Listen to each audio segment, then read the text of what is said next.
This story took place 2 years ago. I was on my second week backpacking through Austria, and I reached a point where I was too exhausted to walk any longer. It was an unusual hot day. I had blisters all over my feet, and I was ready to call it quits.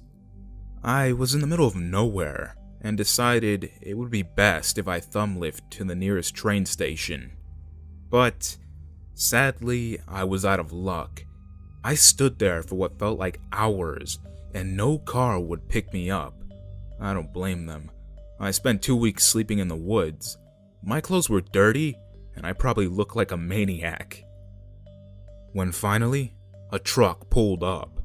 I didn't hesitate to hop inside because I was so thankful to be able to sit down and rest my feet for a while. I asked the driver if he could drop me off at the nearest station so that I could catch a train to Vienna, but he just told me that he was heading back there anyway, and that he could take me there, as long as I didn't mind him making a stop over to load the truck. Of course I didn't, so we drove along. We made some small talk and he seemed to be very polite. It was a pretty enjoyable ride, until we reached the first stop. He loaded his truck while I walked around a bit and bought some water at a gas station nearby. He had offered me drinks a few times along the ride, but I always declined because I just didn't really feel comfortable with that. I got back into the truck and we continued to drive to Vienna. Almost immediately after we took off again, he told me that it wouldn't be a problem for him if I wanted to take some clothes off since it was a hot day. I told him that I was fine, but he brought it up a couple more times. He always asked me if I wanted to take a nap in the back, and that he had several hitchhikers sleeping there in the past. Again, I declined, and started to feel a little uneasy around him, and planned to leave the truck at the next gas stop. All of a sudden, he nearly yelled at me to put my head down and hide because he was driving past his stepfather's car, and he didn't want him to see me in the truck. This struck me as odd, but I did it anyway because his yelling took me by surprise. That confirmed my resolution to get the hell out of there as soon as possible, and I asked him to drop me off at the next stop, and made up an excuse how it was my goal to enter Vienna by foot, and that I was more than rested enough to make it by myself.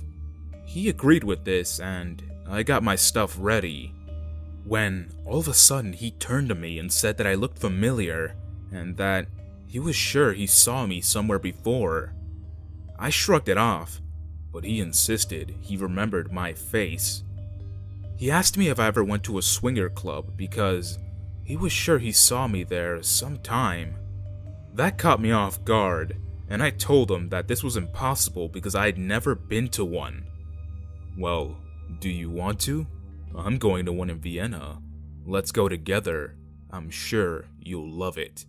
At this point, I really wanted to get off the truck ASAP and told him that I had no intention to come with him and asked him to drop me off now. He didn't answer, but reached into his pants and started masturbating while he drove along. I froze up, clutching my backpack on my lap, and didn't know what to do. I kept thinking that I'd jump off as soon as he stopped anywhere, and I tried to ignore what he was doing since he didn't respond to my plea to let me out. I saw a gas station coming up ahead, and he stopped what he was doing and asked if we could shower together. I figured that with people around, he would be much easier to get rid of, so I told him sure, why not. He pulled up, and as soon as he stopped, I yanked the door open and ran across the parking area of the gas station, hoping that he wouldn't come after me. He didn't, thank God, so I kept running until the station was out of sight and I reached a busy street. Only after my heart stopped racing and I caught my breath that I realized that I had left my shoes at the truck. I walked the last few kilometers barefoot and kept a lookout for the truck until I finally reached Vienna.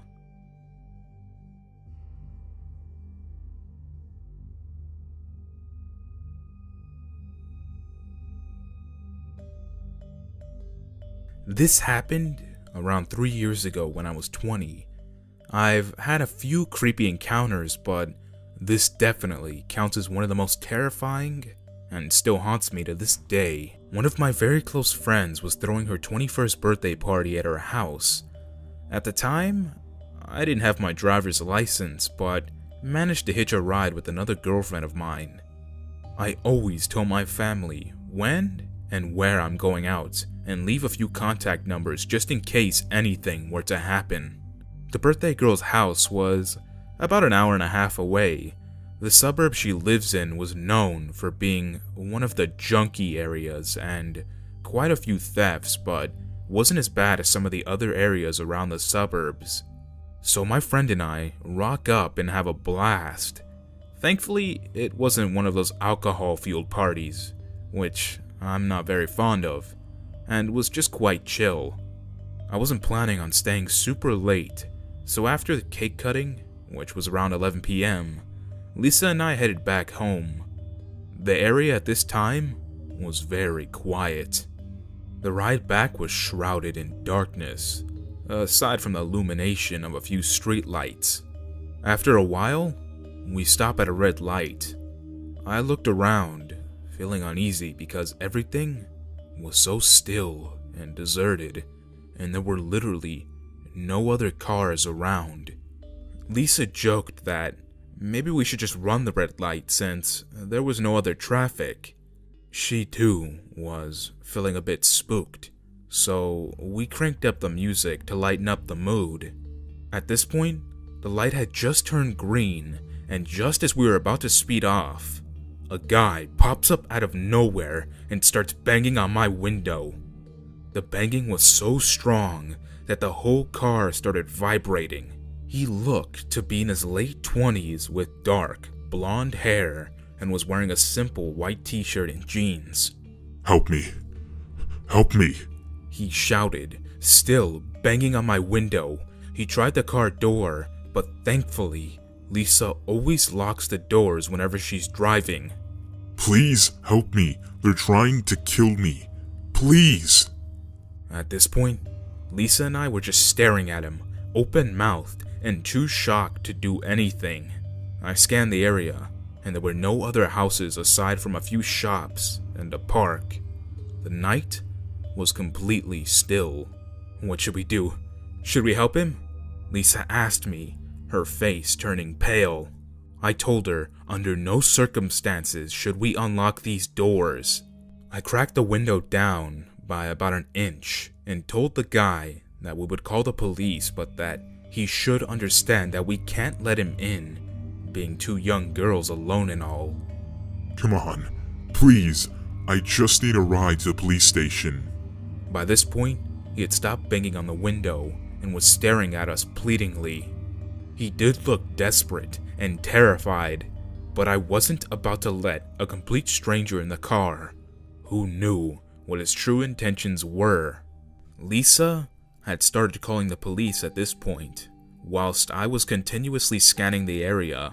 The guy was focused on looking behind him, so I don't think he saw Lisa on the phone when he shouted, "No, please, you can't call the police. Just let me in." Now us girls were beyond terrified, and I was literally about to piss my pants. I told him calmly that we need to call the police because we can't do anything to help him if he's in urgent trouble. We told them that we would wait with him until the cops got here.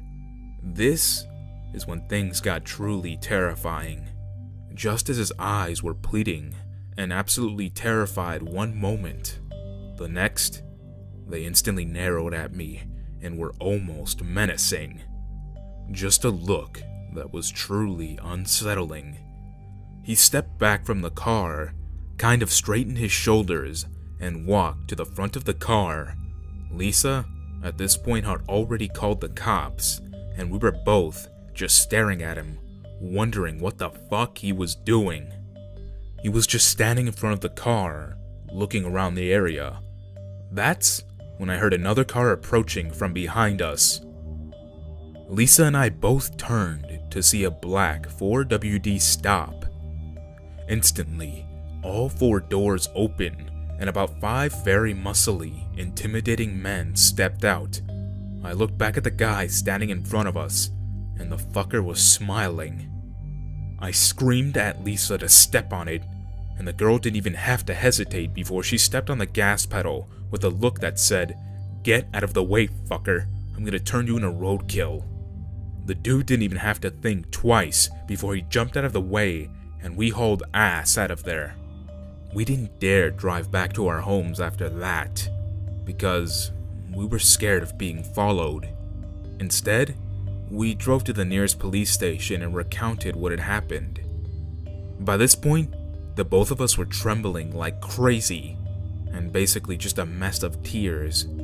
But the female officer was extremely nice, sat us both down, and made us some very delicious hot chocolate.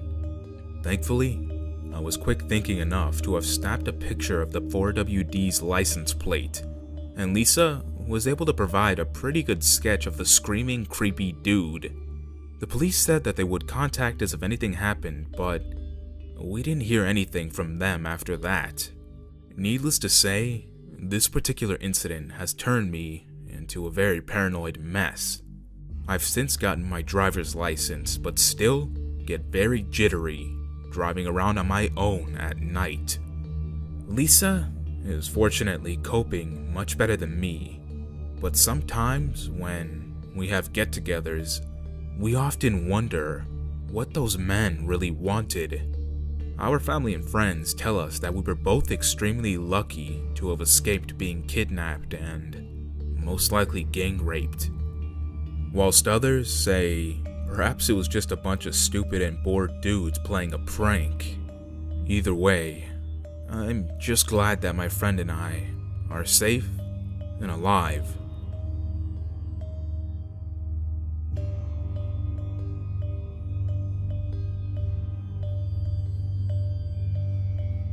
As a young man in the 1970s, my dad hitchhiked all over the US and Canada. He has plenty of good, bad, and ugly stories from his hitchhiking years, but this is one of the scariest I've ever heard him tell. He was hitchhiking with a girlfriend of his at the time. They were both in their early 20s and making their way across Canada. A car with 4 men in it picks them up on a fairly unpopulated highway. They recognized that the man must have been from the nearby Indian reservation, and they've never spoken a word of English to them. They just gestured a ride. My dad squeezes in between the 2 guys in the front seat, and his girlfriend is squished between 2 guys in the back seat. My dad said that when the pickup happened, it was very quickly. A sitting arrangement was not what they would have chosen, but they were just glad to get a free ride. But then, as they start to drive, all of a sudden, my dad realizes that everyone in the car is really drunk. The whole car reeks of alcohol, and the men start talking to each other very loudly in their native language. And my dad could just tell that they were all absolutely wasted. He looks at the driver, who appears to be the least intoxicated, and is trying to decide how to tastefully let them drop my dad and his girlfriend off again, even though they had just been picked up a minute ago. But that was when his girlfriend started screaming from the back seat. Both of the men on either side of her had started groping her, and very roughly, and she was trapped between them. My dad turns around and starts to yell at the guys and reach back there, but the other front seat passenger, not the driver, starts to grope my dad, and my dad begins screaming and swinging around at everyone, but notices that there wasn't much room in the car and that he was completely outnumbered. The guy next to him was still trying to get into his pants. Then one of the guys in the back seat whips out a knife and holds it to my dad's girlfriend's throat. Before my dad could even react, the driver turned around, hands off the wheel, and punches the knife-holding man really hard right in the face.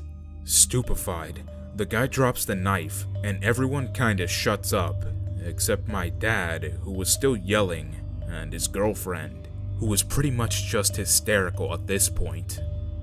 The driver promptly pulls over, and my dad and his girlfriend tumble out of the car shaking, barely managing to get their bags out as well before the car speeds off again. As soon as the car from hell drove off, my dad desperately flagged down the next car to come along and told the driver what had just happened. The driver let them in for a ride and told them that he actually worked at the reservation where those guys clearly lived. Trying to calm my dad's girlfriend down, he told them that it was unlikely the men would have actually raped her. Apparently, drunken groping was a problem on the reservation, but not rape. But then he turned to my dad very seriously and said, "You, on the other hand, you're lucky.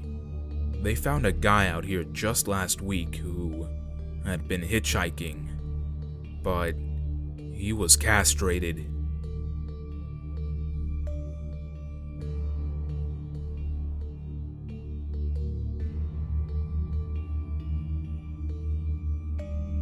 This particular encounter took place about a year and a half ago in my hometown. Quick background, I was 19 years old in a bad relationship with my ex. The reason I mention him at all is because at the time, he was living in a halfway house and I had been hitching rides from the suburbs to downtown because I was fresh out of high school and admittedly an idiot. The first few rides I got were with very kind people. It was the middle of winter, and I barely had to try to find rides because everyone took pity on a small girl walking in the snow. A few couples, but mostly older men, would ask if I needed a lift to the bus stop, and I figured that I was good enough a judge of character to know if they were okay or if I should pass. After a few weeks of this, I was pretty confident and was way too trusting of strangers, and that was when he pulled up. He was in his mid-30s, driving a little white sports car. He wore a striped button-up shirt with coiffed hair and the biggest gray eyes I've ever seen on an adult man. Actually, he was very childlike all around, in gestures and the way he spoke. But it was clear how old he was, except for his weird eyes.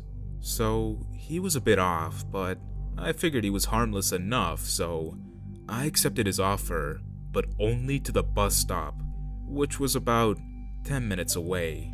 As soon as I sat in his car, he locked the door. Big red flags started to go off, but I tried to remain calm. Right away, he tells me I'm beautiful and that I must be a model. The thing is, I was at the time, so it wasn't that weird, and I thanked him. He then began to tell me that he was in the movie industry and that he could get me a small role out in California. The thing is that he had a Kentucky license plate, and it was generally obvious that he was lying. He asked where I was headed, and I told him I was out to visit my boyfriend. He didn't like this at all. His eyes widened, and he gripped the steering wheel, and his huge grin turned forced. He asked where my boyfriend lived, and I dumbly told him downtown, reminding him though that I only needed a ride to the bus stop. He loosened up his grip and laughed. He said, "What a coincidence. I was just heading downtown myself." And then offered to drive me to my boyfriend's house, or that he could take me out to lunch, then to his place to watch a movie. I had barely spoken to this man, and what I did say was very short, but he invited me on a date so casually when he knew I was going to see my boyfriend in the first place. I had enough and told him that I actually really had to pee, so he could let me out right there, so I could use the Steak and Shake bathroom. He immediately retracted his forward attitude and became really apologetic, which would have been reasonable if he wasn't apologizing while begging me to still let him give me a ride downtown. He promised he wouldn't ask again. He said he just wanted to know me. He swore that he could get me on screen, that he had done it before, and all while he apologized in a strange voice, like the kind you used to talk to an infant. It almost sounded like he was mocking me. None of this was making any sense. Then he put his hand on my leg, high on my leg. At this point, I was done. I was absolutely terrified, and his face was red, and his eyes were nearly popping out of his head, with either anger or fear. I honestly couldn't tell with this man. I unlocked the door and opened it while he was driving, forcing him to put on the brakes. He called after me as I ran into the Steak and Shake a little ways back and asked them if I could hang out for a minute, and that I was hiding from someone. They said if I needed to call the cops to let them know. The man ended up turning around his car and waiting in the parking lot for about 5 minutes. He eventually came in, at which point I ran to the bathroom and hid until a coworker came in to tell me that they had kicked him out and threatened to call the cops. That was the last time I ever hitched a ride. And just a warning to anyone thinking about it. Don't. No matter how brave you are, bad things can still happen. And I consider myself lucky that the guy didn't trick me.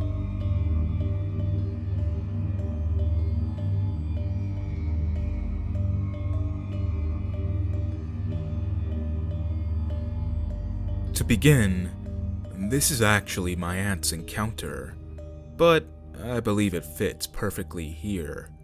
To set the scene, where I live, it's normal that lots of people commute to the big city from the outskirts for work.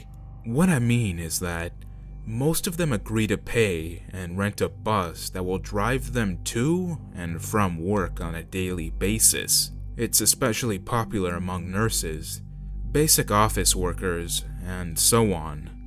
The bus will usually take off from a regular bus stop. Well, one day my aunt was traveling to work by car. It was quite early, probably around 7 to 8. She approaches the bus stop and sees a man waving at cars. He was very nicely dressed, a jacket, polished shoes, that kind of stuff. And he was holding a briefcase. Usually she wouldn't take a stranger in, but come on, he must have been an office worker, judging by his looks, and he probably missed his bus. So she decided it would be best if she invite him in. This guy was more than happy and very talkative, so off they went. As the journey proceeded, she was getting more and more uncomfortable. The guy was young, 25-ish maybe, funny and easy to talk to. They were getting closer and closer to the city, and the hitchhikers said that since they will most definitely be stuck on traffic on the main road, it'd be better if they take a less attended one. No red flags went off in her head. I mean, he was right and didn't send bad vibes, so she went along with it.